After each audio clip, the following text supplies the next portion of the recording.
Welcome back, collectors, and welcome to Thursday Night Almost Live. I decided there was too much information to cover in a live stream, so I recorded this video for my Thursday Night Live series. I'd like to welcome everyone and thank you for being here. Tonight, we will look at 3 national banknotes from my hometown of Columbia, South Carolina. These banks were located on 3 corners of the same downtown intersection. 2 of the original buildings still stand. I'll start with the oldest one. The Carolina National Bank was chartered in 1868. It was the first national bank chartered in Columbia and only the 3rd in the entire state. This bank would last until 1926. It operated from several locations before building this 3-story brick building on the northwest corner of Washington and Main Streets in 1907.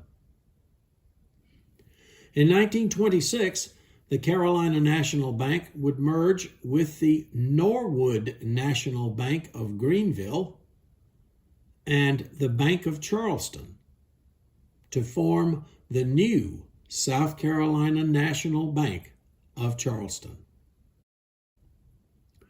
This location would be used as a branch of that bank until the mid-1970s when it was raised for an office tower. Here's what the corner looks like today.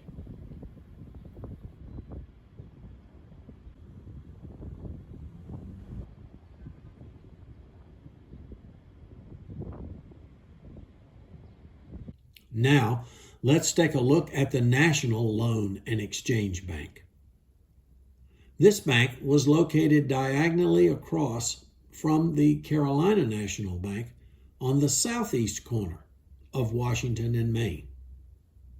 Chartered in 1903, the National Loan and Exchange Bank operated out of this 12-story building constructed for its headquarters.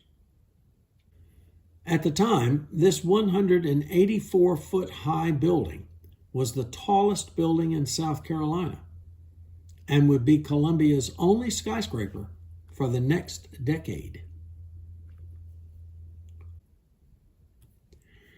This bank was very successful for a long time and lasted until 1933. Here's what this corner looks like today.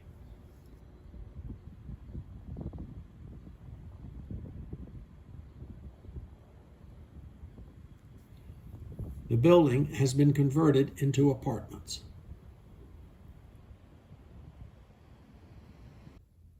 Of course, success brings competition. The Palmetto National Bank was chartered just 3 years later, in 1906. It would construct its headquarters just across Washington Street on the opposite corner. Known as the Palmetto Building, it stands at 15 stories, 3 stories taller than its competitor. You can also see the corner of the Carolina National Bank from across the street in this picture.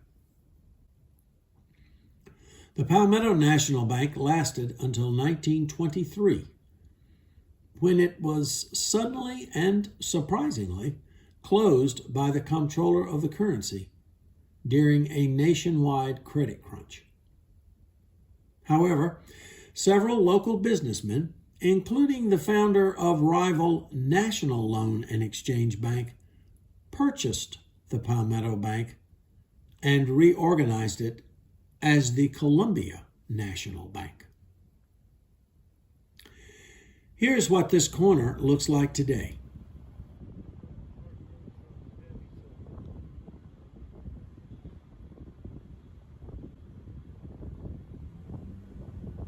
The building has been repurposed as a Sheraton hotel.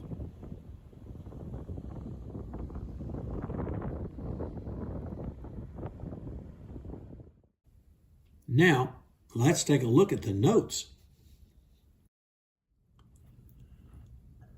Now, this first note is a Series 1902 $10 national from the Carolina National Bank. It features the portrait of our 25th president, William McKinley, who was assassinated in 1901. This one is graded 30 by PMG. This is a very nice note. You can still see the signatures reasonably well on it. Let's take a look at the back. Now this back is titled Liberty and Progress. I just love the engraving on notes like this. That's really special, I think.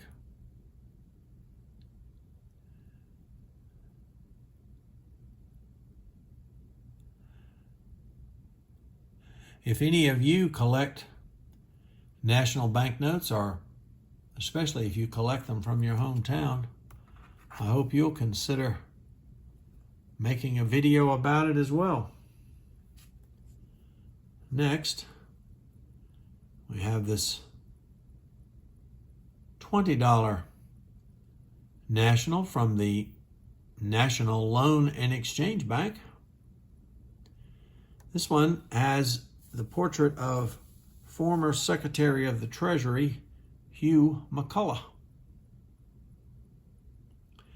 This note is graded 35 by PMG, though you can certainly see evidence of splits, and the note was previously mounted. But yet it got a 35, so I mean, no complaints from me. This back is titled Union and Civilization. There were a total of 10 chartered banks in Colombia. Many of these were the result of mergers, and I did not want to go through all of that as it would make the video just too long.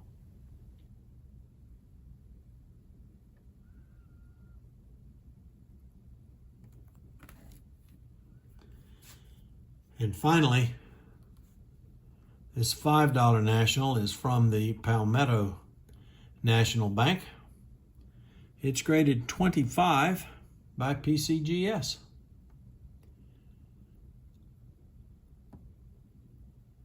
And you'll recognize the portrait of our 23rd president, Benjamin Harrison.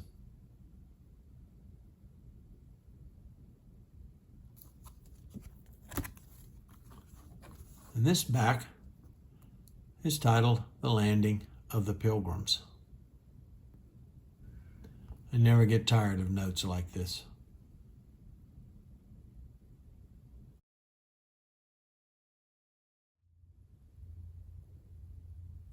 Collecting banknotes always leads into collecting ephemera.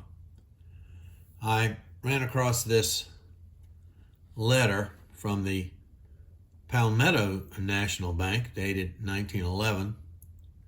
I bought it mostly for the letterhead. Shows you the capital, $250,000, and the officers of the bank.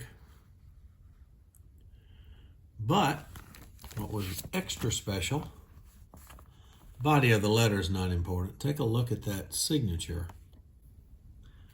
The Assistant Treasurer, Gibbs. Well,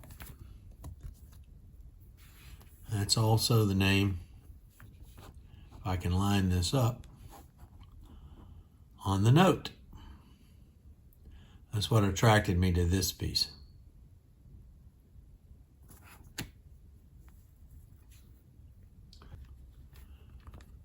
Same thing here. Letter from the National Loan and Exchange Bank, dated 1919, with the picture of the building and the bank officers. Now, this one won't be as easy to see, but again, there's the signature of Vice President and Cashier. Last name is Simpson. This probably won't come in on the video, but if you look right here and use your imagination a little bit, you can see Simpson on there. You might even make out the W. It's almost faded out on the note, but same signature.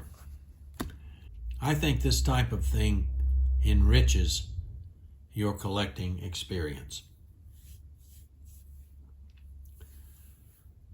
I almost forgot to mention one other thing, and that is survivors and values.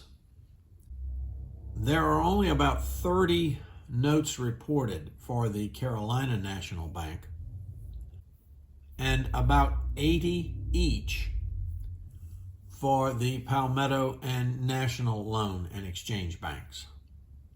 So you can find the Palmetto and National Loan and Exchange Bank notes fairly easily. I would say, I don't like to talk money on this channel, but somewhere between $250 and $350 each, depending on the grade. Now, the Carolina National Bank is going to probably run you between $500 and $600 for one of those, because they're a little bit harder to find.